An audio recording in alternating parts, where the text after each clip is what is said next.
View 360 में। चीन ने कलअदम जैश मोहम्मद के बानी को आलमी दहशतगर्द करार न दिया तो ये अमरीका और उसके मुश्तरका मफादात के मुनाफी होगा।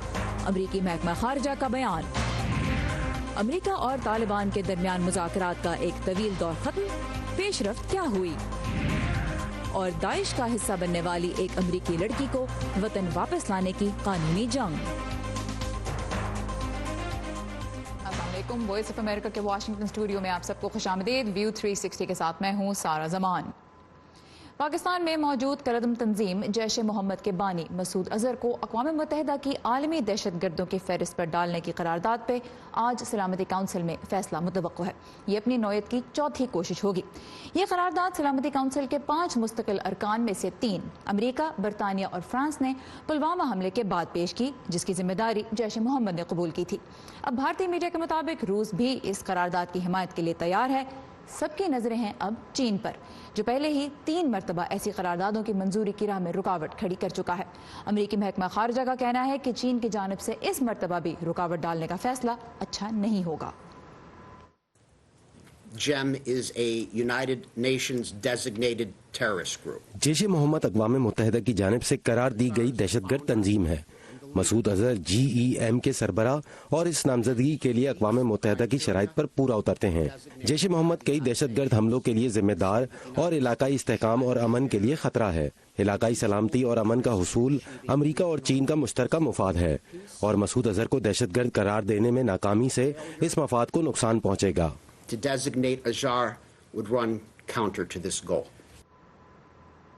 अब माजी में चीन भारत की जानिब से शुरू की गई ऐसी कोशिशों को अक़वाम मुत्तहिदा में यह कह के नाकाम बना चुका है कि इसके लिए न सिर्फ सलामती काउंसिल बल्कि भारत और पाकिस्तान का भी एक सफ़े पे होना ज़रूरी है।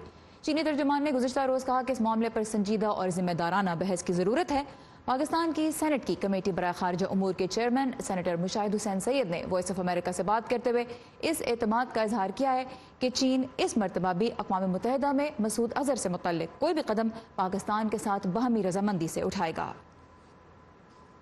जहाँ तक मजमूई तौर पर दहशतगर्दी का ताल्लुक है, चीन समझता है कि इसमें चाहे पाकिस्तान हो या चीन हो या इवन हिंदुस्तान हो, उसमें ये दहशतगर्दी हमारा मुश्तरका दुश्मन है। सिर्फ एक इम्पॉर्टेंट नुक्ता है जो चीनी पोजीशन होती है दहशतगर्दी के हवाले से, कि वो दहशतगर्दी के को एक सियासी हथियार के तौर में ना इस्तेमाल करें कि नाम किसी तंजीम का लिया जाए या किसी शख्स का और उसके ज़रिए पाकिस्तान बैशिंग हो, पाकिस्तान को और लताड़ा जाए और डरा दिया जाए। अब अगर अक़वाम मुत्तहिदा की सिक्योरिटी काउंसिल मसूद अजहर को ब्लैक लिस्ट करती है तो इससे उनकी नक़्ल हरकत और राब्ते महदूद और बैरून मुल्क उनके असासे मुंजमद हो जाएंगे। वाशिंगटन और बीजिंग के लिए मसूद अजहर को आलमी दहशतगर्दों की फहरिस्त में शामिल करने का मामला किस कदर पेचीदा है, इस बारे में हम मजीद बात करेंगे। हमारे आज के मेहमान वाशिंगटन के तहकीकी इदारे विल्सन सेंटर से मुंसलिक जनूबी एशियाई उमूर के सीनियर तज्ज़ियाकार माइकल कूलमन से। Michael, welcome to view 360. Now, considering that Jaish Mohammed has been a proscribed organization even by the United States since the early 2000s, what purpose will it serve to ban Masood Azhar? Well, I think you make a good point. I do think that designating Azhar as a terrorist at the UN would be purely symbolic. As you note, his organization has already been designated as a terrorist group, and Azhar himself is reportedly quite ill, so it's not even very clear how involved he is in the group's activities. So I'm not sure if anything would really change if he were to be designated. And actually, I think that's a good reason for China to agree to designate him, because it would be purely symbolic. Alright, so Michael Kugelman कहते हैं कि चूंकि Jaish Mohammed already अक़वाम मुत्तहिदा की जानिब से भी आलमी दहशतगर्दों की फहरिस्त में शामिल एक तंजीम है, तो मसूद अजहर को जो उसके बानी हैं उन्हें ब्लैक लिस्ट करना जो है बड़ी हद तक एक अलामती फ़ैसला ही होगा। और ये भी अभी वाज़ेह नहीं है कि मसूद अजहर किस हद तक इन्वॉल्व है अब जैश मोहम्मद की सरगर्मियों में, लेकिन इसलिए माइकल कहते हैं कि ज़्यादा अहमियत हासिल कर लेता है चीन का ऐसी करारदाद की हिमायत करना, क्योंकि ये सिम्बॉलिक होगी, अलामती होगी। So, considering that China has been blocking these kind of resolutions in the past, why would you think China would like to change its stance this time? What are its considerations? Well, I think there are two considerations that may make it more likely to act differently this time. One is there is arguably unprecedented pressure on China simply after this latest India-Pakistan crisis key capitals around the world are calling on Pakistan to do more about terrorism on its soil. So I think that if China were to refuse, it would be a sole holdout, so to speak. And the second factor is that China's Belt and Road Initiative requires stability in order to work. So I think that China would benefit from showing that it is on the side of those that support the idea of acting harshly, doing everything possible to push back against terrorists in Pakistan and in the broader region. So, Michael कहते हैं कि दहशतगर्दी के खिलाफ कोशिशें उनकी मदद करने से चीन भी ये पैगाम देगा कि वो इन कोशिशों का हिस्सा है, क्योंकि उसको अपने बेल्ट एंड रोड इनिशिएटिव जिसके तहत सीपेक भी पाकिस्तान में बन रहा है, उसके लिए उसको इस्तेहकाम की ज़रूरत है, तो वो अमन और ख़ास तौर पर सलामती से मुताल्लिक़ कोशिशों का हिस्सा बन के दिखाएगा अगर वो ऐसी किसी करारदाद की हिमायत कर देता है। दूसरी जानब माइकल कुगलमैन का ये भी कहना था कि चीन पर इस वक्त बहुत ज़्यादा दबाव है, दुनिया की मुख्तलिफ जो हुकूमतें हैं वो पाकिस्तान पर जोर दे रही हैं कि वो दहशतगर्दी के खिलाफ अपने इक़दामात को मज़ीद ठोस बनाए। तो इस वक्त दो तरह से चाइना पे एक तरह से प्रेशर है, डिप्लोमेटिक प्रेशर, और दूसरी जानब जो उसके माशी मंसूबे हैं उनको आगे पुरअमन और मुस्तहकम तरीके से बढ़ाने के लिए भी चीन की प्रायोरिटीज़ में ये चीज़ शामिल हो सकती है, उसकी कैलकुलेशन में ये चीज़ शामिल हो सकती है। So when we look at the dynamics, you have India on one side and China and Pakistan on the other, and you have China in the middle. Now, China's relations with Pakistan, we know all about them. But in case of India, China and India are working together on economic projects, but they're also rivals in many different ways, including the fact that they have some territorial disputes as well. So in this case, would China be giving, or be at least willing to give India any major concession that could also potentially jeopardize its relations with Pakistan? This is why China is in a very difficult spot with this move, because you're right, it's a close friend of Pakistan's, but it also values its relationship with India. And I would argue that one point that suggests that China may well continue to block this move at the UN is that China was very quiet during the last India-Pakistan crisis. It did not come out in support of Pakistan. It called for both sides to work out their problems. So perhaps by continuing to block this designation of Azhar at the UN, that's sort of a way of signaling to Pakistan that it continues to side with Pakistan in this dispute, even if it did not come out in full support of Pakistan during the course of the crisis. So Michael कहते हैं कि चीन बहुत ही मुश्किल position में है, क्योंकि एक तरफ पाकिस्तान और दूसरी तरफ भारत, और दोनों के साथ ताल्लुकात की नौयत आप भी जानते हैं। तो एक तो चीन जो अभी हालिया पाकिस्तान और भारत के दरमियान कशीदगी हुई है उसमें बड़ी हद तक खामोश रहा, दोनों मुल्कों को एक साथ मिल के बातचीत करने की तरफ ही राग़िब करने की उसने कोशिश की। तो अगर वो मसूद अजहर से मुतल्लिक़ करारदाद की मुखालफत करता है तो उससे एक तरह से पाकिस्तान को वो ये सिग्नल देगा कि ओवरऑल इस मामले में वो पाकिस्तान के साथ ही है। Last but not the least, Michael, we heard that the State Department has said that it's going to run counter to the shared interests of United States and China if China vetoes this resolution once again. How do you think this is going to affect relations between Beijing and Washington? Well, there's good reason to believe that the U.S. government has been trying to press China to relent and step away from blocking this move. I do not think this is a significant enough issue to impact U.S.-China relations on the whole, especially given that the U.S. and China have a very difficult relationship that continues to be fraught by tensions that are more serious than those involving what China says about Masood Azhar at the UN. So I don't really think that there would be that much impact on the U.S.-China relationship. All right, so Michael Kugelman कहते हैं कि जहाँ तक Washington और Beijing के ताल्लुकात की बात आती है, तो अगर चीन मुखालफत कर देता है मसूद अजहर से मुतल्लिक़ किसी करारदाद के अक़वाम मुत्तहिदा में, तो उससे इन दोनों मुल्कों के यानी चीन और अमेरिका के ताल्लुकात में कोई और बड़ा तनाव नहीं पैदा होने की तवक्को वो करते, कोई बहुत बड़ा असर नहीं देखते, क्योंकि वो कहते हैं कि तनाव तो ऑलरेडी दोनों के ताल्लुकात में है बहुत से दीगर मामलात को लेकर, जिनमें हम जानते हैं कि तिजारत एक बहुत बड़ा इशू है। सो अब देखते हैं कि आज एक्सपेक्ट कर रहे हैं हम कि कोई बड़ा फैसला या कोई बड़ी स्टेटमेंट इस बारे में सामने आ सकती है। Michael Kugelman from Wilson Center was with us. Michael, we really appreciate your time and the insight. My pleasure. अमरीकी महकमा खारजा ने तालिबान के साथ मुज़ाकरात के हालिया दौर को अब तक के सबसे नतीजा खेज मुज़ाकरात करार दिया है। अमेरिका के खुसूसी मंदूब सफ़ीर ज़ल्मे खलीलज़ाद और तालिबान के दरमियान दोहा में बातचीत का 5वां दौर तकरीबन 2 हफ्ते जारी रहने के बाद गुज़िश्ता रोज़ ख़त्म हुआ। इस वक्त हम चलेंगे सहर माजिद के पास कैपिटल हिल पे। सहर, ये बताइए कि स्टेट डिपार्टमेंट है, ज़ल्मे खलीलज़ाद हैं और तालिबान है, सभी की तरफ से स्टेटमेंट्स आई हैं, तो क्या लेटेस्ट है इस मामले में, फ़रीक़ैन का क्या कहना है? जी सारा, कल स्टेट डिपार्टमेंट में सहाफ़ियों से बात करते हुए रॉबर्ट पैलाडिनो ने कहा है कि तालिबान के साथ अमन मुज़ाकरात के हवाले से उन्हें ज़ल्मे खलीलज़ाद की तरफ से रिपोर्ट्स मौसूल हुई हैं और वो इन मुज़ाकरात से मुतमईन हैं, लेकिन अभी काफ़ी काम बाकी है। The Taliban have agreed Taliban ने इत्तेफाक किया है कि अमन के लिए 4 बुनियादी मामलात पर काम की जरूरत होगी। इनमें दहशतगर्दी के खात्मे की यकीन दहानी, अफवाज का इनखला, इंटर अफगान डायलॉग और मुकम्मल जंग बंदी। मुज़ाकरात के इस दौर में हम पहले 2 नकात के मुसवदे पर इत्तेफाक राय पर पहुंचे हैं, यानी दहशतगर्दी का खात्मा और अफवाज का इनखला। मुज़ाकरात के इस दौर में हम पहले 2 नकात के मुसवदे पर इत्तेफाक राय पर पहुंचे हैं, यानी दहशतगर्दी का खात्मा और अफवाज का इनखला। जब इनखला के निज़ामुल औकात और दहशतगर्दी के खात्मे के मौसर इक़दामात से मुताल्लिक समझौते फाइनल हो जाएंगे तो तालिबान और दीगर अफगान, जिनमें हुकूमत भी शामिल है, सियासी हल और एक मरबूत जंग बंदी पर बैनुल अफगान मुज़ाकरात का आगाज करेंगे। and also partner countries in this process. दूसरी तरफ रॉबर्ट पैलाडिनो ने ये कहा है कि ज़ालिम खलीलजाद वापस वाशिंगटन डीसी लौटकर secretary of state Mike Pompeo, इत्तेहादी ममालिक और दूसरे अमरीकी इदारों से तबादला ख्याल करेंगे। इसके अलावा तालिबान ने अपनी एक ट्वीट में ये बात वाज़ेह कर दी है कि अमन के हवाले से अभी तक कोई मुआहिदा तय नहीं पाया है। जी हम देख रहे हैं कि जो अफगानिस्तान के सदर हैं अशरफ गनी, उन्होंने भी आज यही कहा है कि मुख्तलिफ जो ममालिक हैं वो तालिबान से बातचीत करते हैं, लेकिन अफगान अवाम को कोई आर्जी अमन कबूल नहीं होगा। बहुत शुक्रिया सहर माजिद हमारे साथ ही कैपिटल हिल से। अब से 2 हफ्ते कबल अमेरिका और शिमाली कोरिया के सदूर के दरमियान वियतनाम में मुलाकात हुई। इसका मकसद शिमाली कोरिया के जौहरी प्रोग्राम को ख़त्म करने से मुतल्लिक किसी मुआहदे तक पहुंचना था, लेकिन मुज़ाकरात नाकाम हो गए।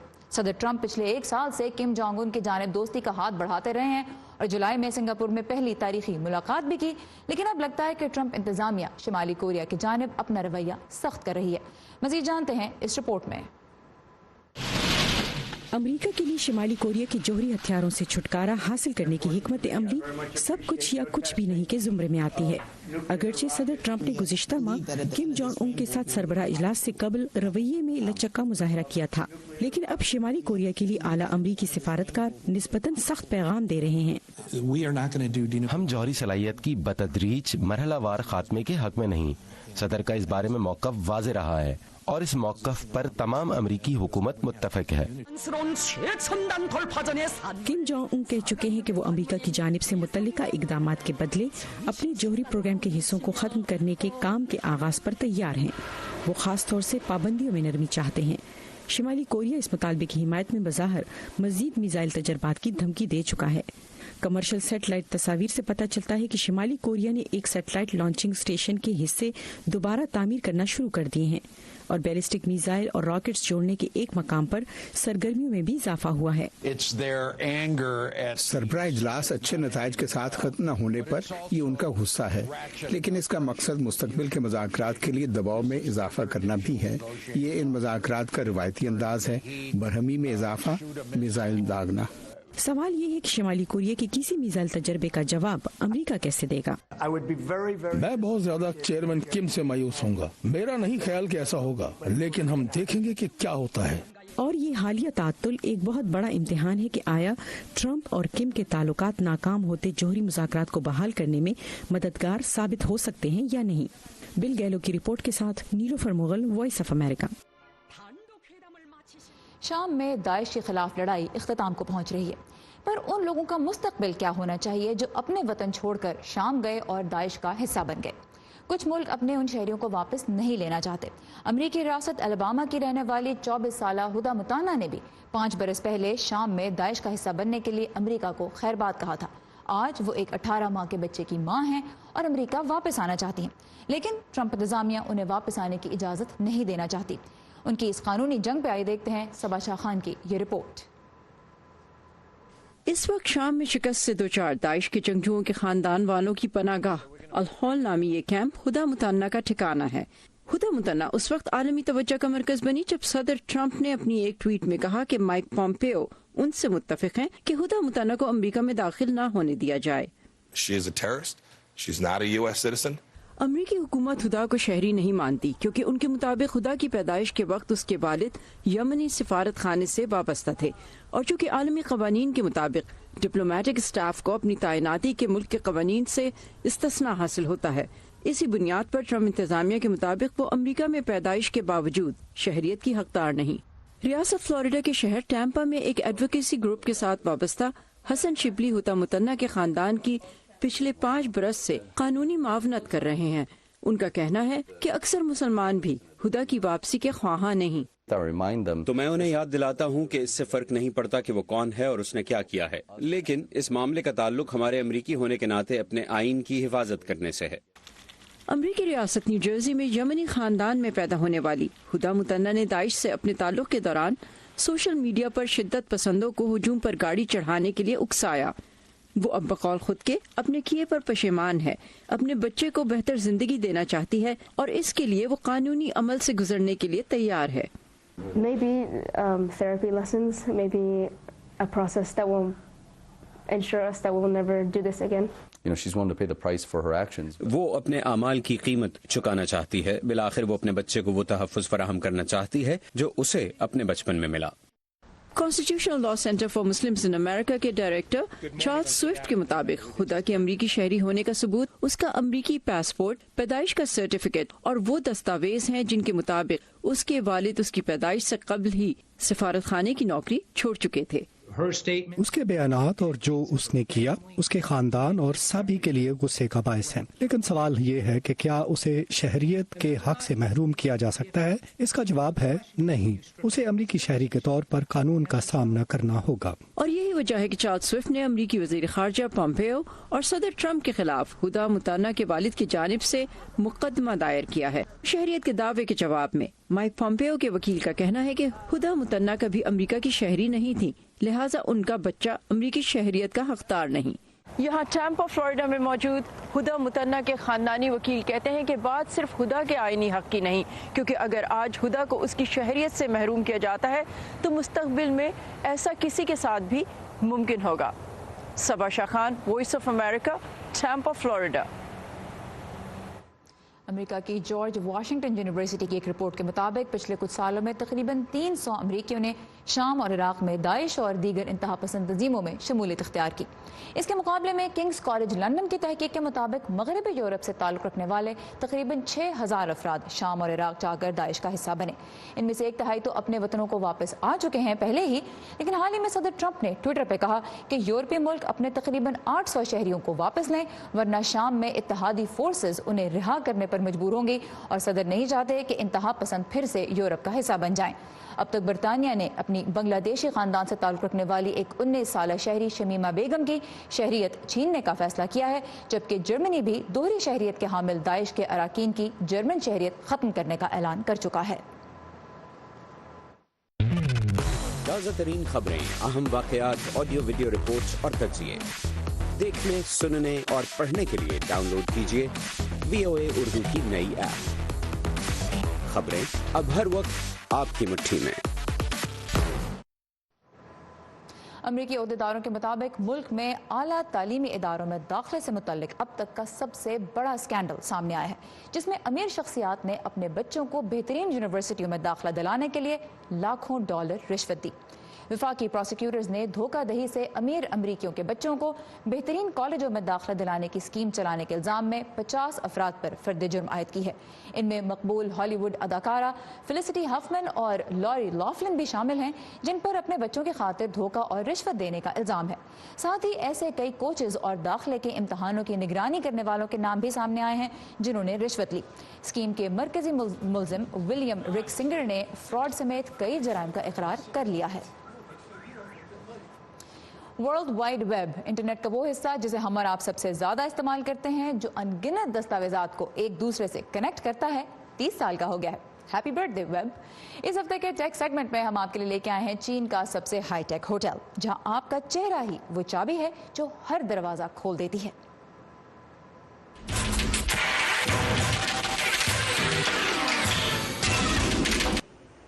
ہوٹل چیک ان ہو، کھانے کی ڈیلیوری ہو یا روم سروس، اس ہوٹل میں سب کچھ روبوٹس اور فیس سکیننگ کی مدد سے ہوتا ہے. یہ چین کا پہلا فیوچر ہوٹل ہے جو چین کی آن لائن کمپنی علی بابا نے تعمیر کیا ہے. یہ ایلیویٹر صرف مہمان کا چہرہ سکین کر کے اس کی منزل تک پہنچا دیتا ہے. آپ کے چہرے کے سکین سے ہی کمرے کا دروازہ کھلتا اور بند ہوتا ہے. اپنی آواز کی مدد سے آپ کمرے کے پردے سے لے کر کمرے کا درجہ حرارت اور لائٹس کو کنٹرول کر سکتے ہیں. मेरे ख्याल में दूसरे होटलों के मुकाबले में यहाँ कारकर्दगी और सेफ्टी का फर्क है। मुझे लंबी लाइन में खड़े होने की जरूरत नहीं। 1 मिनट के अंदर मैं होटल चेक इन कर सकती हूँ और साथ ही ये महफूज भी है। फ्लाइजो नामी इस होटल को गुज़िश्ता साल दिसंबर में खोला गया, जिसके 209 कमरे हैं। अलीबाबा कंपनी का कहना है कि वो मुलाजमीन के मुआवजों के अखराजात से बचना चाहती थी, लिहाजा उसने टेक्नोलॉजी के इस्तेमाल का फैसला किया। जैसा कि सेल्फ चेक इन मशीन या mobile check in robot machines, इस किस्म की टेक्नोलॉजी का मकसद हमारी सर्विस की कारकर्दगी को बेहतर बनाना और इसमें तसलसल लाना है। होटल का कहना है कि वो कई कामों के लिए अब भी इंसानों को भर्ती कर रहे हैं, जिनमें सफाई और खाना पकाने के काम शामिल हैं। होटल में काम करने वाले मुलाजिमीन रोबोट्स और टेक्नोलॉजी की मौजूदगी से परेशान नहीं, और वो मेहमान जो अपने चेहरे स्कैन नहीं करवाना चाहते, उनके लिए यहाँ कुछ स्टाफ भी मौजूद है। मुझे फिक्र नहीं है। मशीनें और रोबोट बगैर थके एक ही काम बार बार कर सकते हैं। इंसानी मुलाजमीन की जरूरत होती है ताकि काम को ख्वाहिश के मुताबिक किया जाए और क्वालिटी में बेहतरी लाई जाए, लेकिन रोबोट्स हमारा बहुत सा वक्त बचाते हैं। कंपनी का कहना है कि मेहमानों से हासिल की जाने वाली इनकी जाती मालूमात को कभी किसी को फराहम नहीं किया जाएगा, लेकिन अगर हैकर इस पर हमला करना चाहें तो इसकी गारंटी नहीं दी जा सकती। वर्दा खलील, वॉइस ऑफ अमेरिका। सर्दियों का मौसम खत्म होने वाला है और दिल्ली वालों के लिए ये मीठे का मौसम होता है। दिल्ली के चांदनी चौक में सर्दियों के दौरान कुछ ऐसी मिठाइयाँ और हलवे भी मिलते हैं जो पूरे शहर में कहीं और नहीं मिलते। तो रितुल जोशी के साथ चलते हैं मीठे के एक मजेदार सफर पर, जिसकी एक मंजिल लाहौर में भी गुजरती है। पुरानी दिल्ली के चांदनी चौक के चितली कबर इलाके में ये है मोहम्मद रफी की दुकान, किसी भी आम सब्जी की दुकान जैसी। जब तक आपकी नजर यहाँ बिक रही इन सफेद गाजरों पर नहीं पड़ती। 64 साल से दुकान चलाने वाले रफी अब इस इलाके में सफेद गाजर बेचने वाले वाहिद दुकानदार बचे हैं। ये कम होती है और जो लोग पुराने बेचने वाले वो जो बोने वाले वो, क्योंकि किसान को उसमें बाहर नहीं आता, वो ये दी जाती है, जल्दी पैदा जाती हैं, ज्यादा होती हैं वो। सफेद गाजर जितनी नायाब है, उससे ज्यादा नायाब और मजेदार है इसका हलवा, जो सिर्फ चांदनी चौक की गिनी चुनी दुकानों पर ही मिलता है। तकरीबन 100 साल पुराने शीरीन महल में सर्दियां आते ही ये हलवा सबसे आगे सज जाता है। नए खरीदार तो इसे देखकर ही हैरत में पड़ जाते हैं। मैंने व्हाइट गाजर कभी देखी भी नहीं है, कभी सुनी भी नहीं है। उनका ट्राई करते हैं और ट्राई करके देखा, वाकई इट वाज वर्थ ट्राइंग। इसमें क्रिस्पी बना था जो लाल गाजर के हलवे में नहीं आता, और डिफरेंट था, बस अच्छा लग रहा था खाते खाते। सफेद गाजर और एलोवेरा के हलवे के सिवा शीरीन महल की ज्यादातर मिठाइयों का जायका पाकिस्तान में भी लिया जा सकता है। दुकान के मालकान में से एक तकसीम के वक्त पाकिस्तान चले गए थे। उन्होंने वहीं पर एक और दुकान इस्टेब्लिश कर ली, जो कि लाहौर में अनारकली बाजार में कसरे शीरी के नाम से है, और उनके बच्चे वहीं पे काम करते हैं। And they are much better than us. उनकी मिठाइयाँ ज्यादा अच्छी होती हैं। हब्सी हलवा, गोंद का हलवा, सोहन हलवा और एलोवेरा का हलवा कुछ और ऐसी मिठाइयाँ हैं जो सिर्फ सर्दियों में ही बनाई और बेची जाती हैं। जो चीज़ पूरे सीजन में नहीं मिलती, न गर्मियों में न बरसात में, ये ओनली सर्दियों में ही मिलती है। जिसका असल मजा जो है वो सर्दियों में खाने का ही है। गर्मी में अगर इसको बनाएंगे तो ये बन नहीं पाएगा, क्योंकि इसको एक सर्टेन टेम्परेचर चाहिए जो कि ठंडा ही होना चाहिए। अगर इसको गर्मी में आप खाएंगे आपको मजा ही नहीं आएगा। चांदनी चौक की लज्जत का लुत्फ उठाने पूरा साल लोग आते हैं। सर्दी के मौसम में मीठे के लिए आने वाले जानते हैं कि अगर मौसम निकल गया तो फिर अपनी पसंदीदा मिठाई के लिए साल भर इंतजार करना होगा। Ritul Joshi, voice of America, Delhi. Anarkali के कसरे शीरी की मिठाई तो मैंने भी खाई हुई है। वेल, इसी के साथ ख़त्म होता है आज का हमारा व्यू 360। फीडबैक के लिए आइए facebook.com/VOA उर्दू के पेज पे, और ताज़ा तरीन खबरें आपको मिलेंगी हमारी वेबसाइट urduvoa.com पर। सारा ज़मान को इजाज़त दीजिए। खुदा हाफ़िज़।